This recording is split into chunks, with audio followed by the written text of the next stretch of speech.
Hello dear student, Shri coaching classes में आपका बहुत बहुत स्वागत है। आज इस वीडियो में हम लेकर आए हैं आपको कक्षा 12वीं का अध्याय 10 का प्रश्न जो है आज हम पकड़ेंगे क्लोरोबेंजीन की निम्न के साथ अभिक्रियाओं को देखेंगे। कास्टिक सोडा के साथ, अमोनिया के साथ, क्यूप्रस साइनाइड के साथ और सोडियम मेथॉक्साइड के साथ।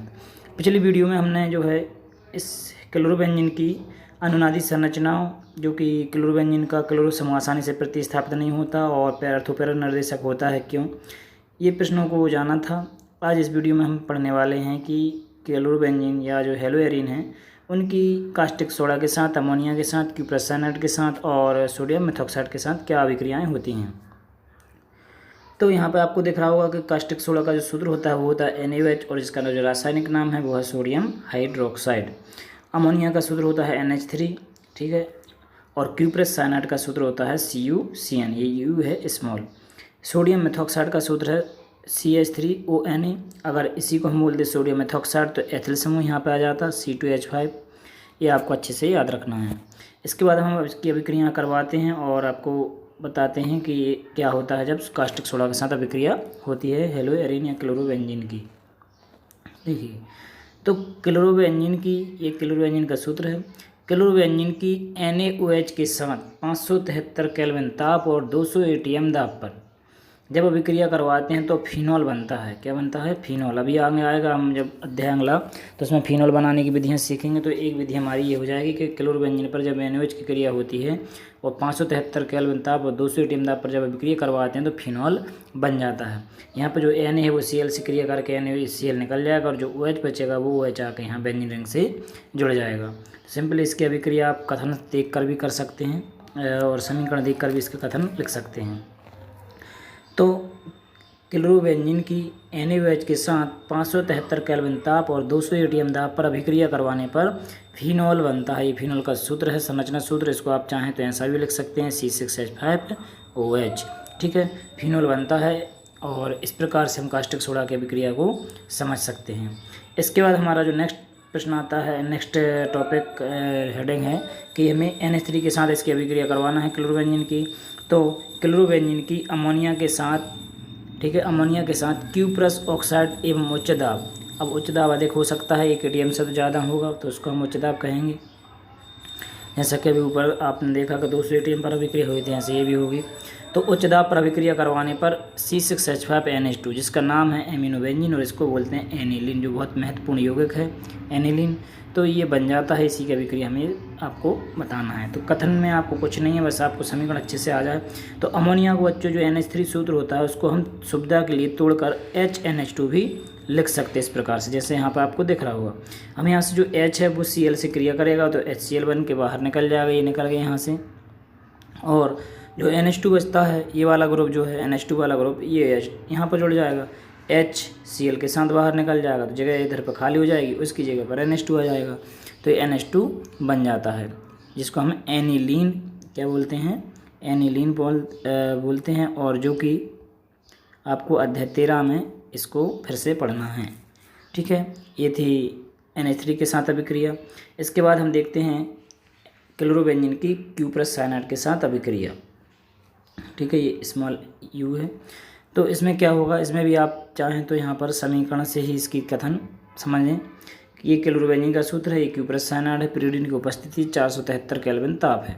तो यहाँ पर कथन अगर हम यहाँ पे इसी से बनाएं तो क्या बन जाएगा कि क्लोरोबेंजीन की क्यूप्रस साइनाइड के साथ पिरीडिन की उपस्थिति में 473 केल्विन ताप पर अभिक्रिया करवाने पर फेनिल साइनाइड या साइनोबेंजीन बनता है। इसको क्या बोलेंगे, फेनिल बेंजीन ना बोल के फेनिल साइनाइड बोलेंगे, ठीक है, क्योंकि बेंजीन रिंग से CN समूह जुड़ा है और इसको फेनिल समूह बोलते हैं C6H5 को। तो फेनिल साइनाइड बनता है या C6H5CN बनता है और CuCl जो है बाहर निकल जाता है। तो इसमें जो CN है वो यहाँ जुड़ जाएगा और इस Cu के साथ में Cl बाहर निकल जाएगा। तो CuCl बाहर और CuCN, ये C6H5CN जो है बन जाता है और इसको हम बोलते हैं साइनो बेंजीन या फिर फेनिल साइनाइड, ये इसका नाम हो जाएगा। तो क्लोरोबेंजीन की CuCN के साथ पिरीडिन की उपस्थिति में पिरीडियन में आपको इस प्रकार से लिखना है, ये इधर पर गलत लिखा है। पिरीडियन की उपस्थिति में 473 केल्विन ताप पर जो भी उपस्थिति होती हैं वो कंडीशन बनती है, उनको हम तीर के ऊपर नीचे लिख देते हैं। ठीक है, इसके बाद हमारा नेक्स्ट आता है कि सोडियम मेथॉक्साइड के साथ क्या अभिक्रिया होती है इसकी। तो देखिए सोडियम मेथॉक्साइड के साथ, सोडियम मेथॉक्साइड का सूत्र आपको याद हो सबसे पहले तो CH3ONA। तो क्लोरोबेंजीन की सोडियम मेथॉक्साइड के साथ अभिक्रिया करवाने पर मेथिल फेनिल ईथर, ये था है ईथर, ठीक है, मेथिल फेनिल ईथर बनता है। अब यहाँ पर हम आपको बता दें कि ये क्लोरोबेंजीन है, इसको हमने थोड़ा सुविधा की वजह से इसको ऐसे में लिख लिया है, नहीं तो हम इसको ऐसा भी लिख सकते हैं। ठीक है, ऐसा भी बना सकते थे क्लोरोबेंजीन को, लेकिन इसको हमने इस क्षैतिज रूप में बनाया है। और सोडियम मेथॉक्साइड का जो सूत्र है वो इस प्रकार से लिख दिया CH3ONA पलट के। ठीक है, CH3ONA होता है, इसको हमने पलट के लिख दिया है। ऐसा क्यों किया है, तो इसको हम इसलिए किया है क्योंकि यहाँ पे हम ये बता सकें कि जो Na और जो Cl है इस प्रकार से ये बाहर निकल जाएंगे। आपके पास क्या बचेगा, आपके पास सिर्फ बचेगा ये बेंजीन रिंग और OCH3 ये बचेगा आपके पास। तो OCH3 बेंजीन रिंग से जुड़ जाएगा और NaCl जो है बाहर निकल जाएगा। इसको बोलते हैं, जो नाम क्या हो जाएगा, तो इसका नाम हो जाएगा मेथिल फेनिल ईथर, क्योंकि ईथर का सूत्र क्या होता है RO, R होता है ऑक्सीजन बीच में, इसलिए ईथर है। एक जगह फेनिल समूह, एक जगह और ये आपका मेथिल समूह, इसलिए इसका नाम हो गया मेथिल फेनिल ईथर। तो ये इस प्रकार से अभिक्रिया थी इसकी। और इसी अभिक्रिया को ऐसा भी कर सकते हैं आप, वो सोडियम मेथॉक्साइड था, ये सोडियम एथॉक्साइड है और ये सोडियम फिनॉक्साइड है, क्योंकि इसमें फेनिल समूह जुड़ गया, इसमें एथिल समूह था इसलिए एथॉक्साइड, फेनिल समूह जुड़ा इसलिए फिनॉक्साइड।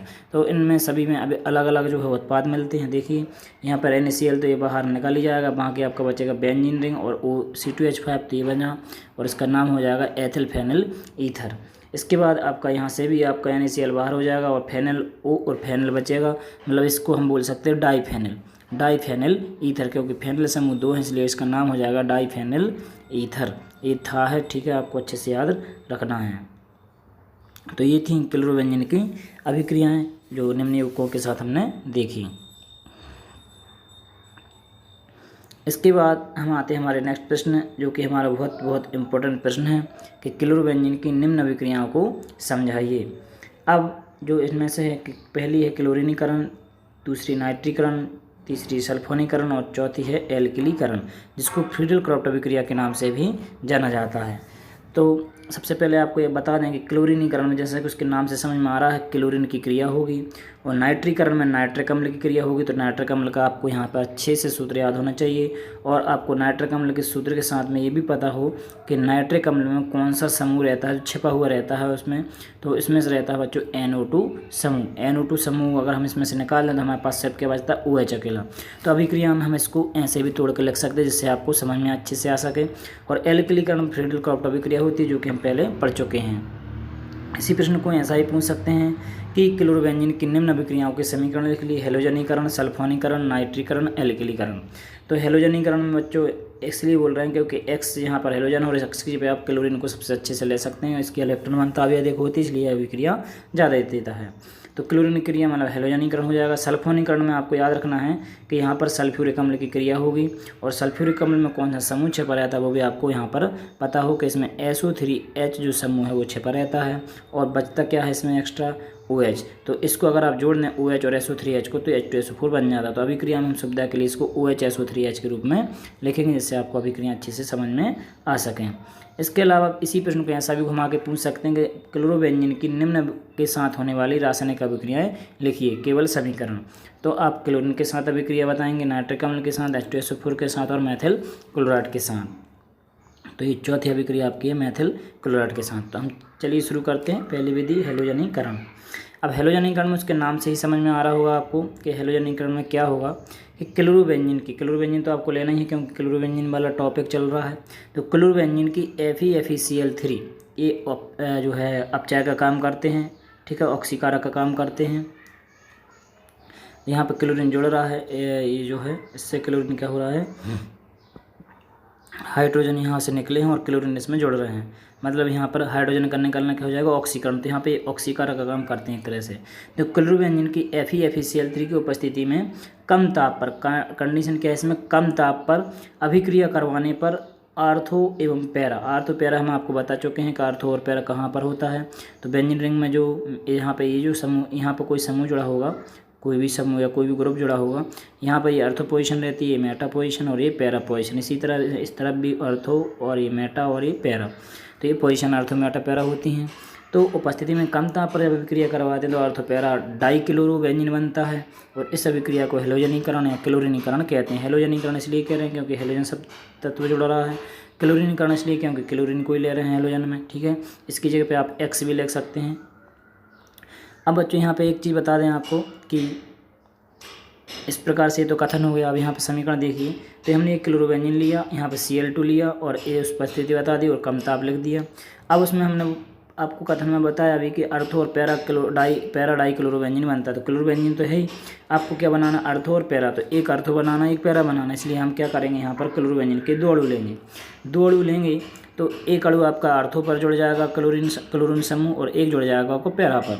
तो ये देखिए यहाँ पर इसमें पैरा पर जुड़ा और इसमें अर्थो पोजीशन पर क्लोरीन जुड़ा है। तो 2 क्लोरीन तो आपके यहाँ जुड़ गए, लेकिन ये 2 क्लोरीन यहाँ पर जुड़े हैं, यहाँ से हाइड्रोजन निकले होंगे। तो कितने हाइड्रोजन निकल गए होंगे, 1 क्लोरीन जुड़ा होगा तो 1 हाइड्रोजन, और 2 क्लोरीन जुड़े हैं तो 2 हाइड्रोजन। अब ये 2 हाइड्रोजन किसके साथ जाएँ, तो 2 हाइड्रोजन किसके साथ जाएँ, इसलिए हमने यहाँ पर क्या किया, 1 क्लोरीन को 2 यहाँ पर और ले लिया, जिसकी वजह से हमारे पास क्लोरीन की संख्या हो जाती है बढ़कर 4। इनमें से 2 तो यहाँ जुड़ गए, 2 बचते हैं तो 2HCl बन के वो बाहर निकल जाते हैं। इस प्रकार से क्लोरोबेंजीन का सूत्र था, इसलिए 1 क्लोरीन पहले से जुड़ा था।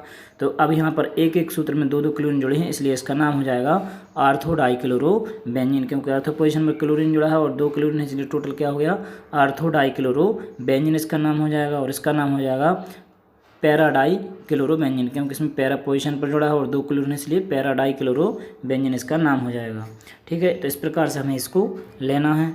और इसके बाद हमारी अभिक्रिया आती है नेक्स्ट नाइट्रीकरण। और नाइट्रीकरण में हमने अभी आपको बताया कि नाइट्रीकरण में नाइट्रिक अम्ल की क्रिया करवाते हैं, किसकी उपस्थिति में, तो सांद्र H2SO4 की उपस्थिति में। तो क्लोरोबेंजीन की सांद्र नाइट्रिक अम्ल के साथ सांद्र H2SO4 की उपस्थिति में अभिक्रिया करवाने पर अर्थोक्लोरो एवं पैरा क्लोरो नाइट्रोबेंजीन बनता है। इस अभिक्रिया को नाइट्रीकरण अभिक्रिया कहते हैं। तो बच्चों ये सभी अर्थो पैरा योग वाले अभिक्रियाएं हैं। इसमें भी हम क्लोरोबेंजीन के 2 अणु लेंगे और 2 ही आपको क्या लेना है, नाइट्रिक अम्ल के अणु लेना है। नाइट्रिक अम्ल का सूत्र हमने आपको बताया था कि इस प्रकार से हम तोड़ के उसको लिखेंगे, आपको अच्छे से याद रखना है। नाइट्रिक अम्ल का वैसे सूत्र क्या होता है बोलने में, HNO3। तो यहाँ से जो NO2 दिख रहा है, अब आपको पता है कि 2 समूह हैं, क्योंकि अर्थो पर जुड़ना और एक पैरा पर जुड़ना है, इसलिए हमने यहाँ पर इसको तोड़ कर लिखा और 2 समूह यहाँ पर पहले ही ले लिए, जिनमें से एक NO2 जुड़ जाएगा होगा अर्थो पर और एक जुड़ जाएगा पैरा पर। और यहाँ पर इसलिए हमने इसके 2 मॉलिक्यूल लिए हैं। तो यहाँ पर 1 क्लोरोबेंजीन ये है और 1 क्लोरोबेंजीन ये है। इनमें से एक NO2 जुड़ जाएगा आपका अर्थो पर और एक NO2 जुड़ जाएगा आपका पैरा पर, इस प्रकार से, ठीक है। अब बचते हैं आपके पास 2 OH। 2 OH बचे हैं, यहाँ से एक हाइड्रोजन निकला हुआ, एक हाइड्रोजन यहाँ से निकला होगा, 2 हाइड्रोजन निकले होंगे। तो आपके पास हो जाते हैं हाइड्रोजन टोटल 4, 2 हाइड्रोजन यहाँ से और 2 ऑक्सीजन, और 2 हाइड्रोजन जो है यहाँ से निकले होंगे। तो इस प्रकार से 2H2O जल के रूप में यहाँ से हाइड्रोजन जो है बाहर निकल जाएंगे। तो ये थी इस पे नाइट्रीकरण अभिक्रिया। इसके बाद हमारी आती है सबसे इम्पोर्टेंट अभिक्रिया, और ये सभी इम्पोर्टेंट ही हैं, लेकिन ये सल्फोनीकरण भी इम्पोर्टेंट है। और पूरा टॉपिक आपको बहुत अच्छे से कर लेना, क्योंकि कई प्रकार से प्रश्न को घुमा के इसको पूछा जा चुका है, ठीक है। सल्फोनीकरण में आपको याद रखना है कि सल्फोनीकरण में सल्फ्यूरिक अम्ल की क्रिया करवाना है, और इसको तोड़ के हम कैसे लिखेंगे, OHSO3H। हर बार आपको पता है कि अर्थो और पैरा यौगिक बन रहे हैं, इसलिए आपको हर बार क्या करना है, क्लोरोबेंजीन के 2 मॉलिक्यूल लेना है, और आपको जो सांद्र सल्फ्यूरिक अम्ल ले रहे हैं उसके भी 2 अणु लेना है। तो अभी कैसे जोड़ेंगे, तो क्लोरोबेंजीन की सांद्र सल्फ्यूरिक अम्ल के साथ अभिक्रिया करवाने पर अर्थोक्लोरो एवं पैरा क्लोरो बेंजीन सल्फोनिक अम्ल बनता है।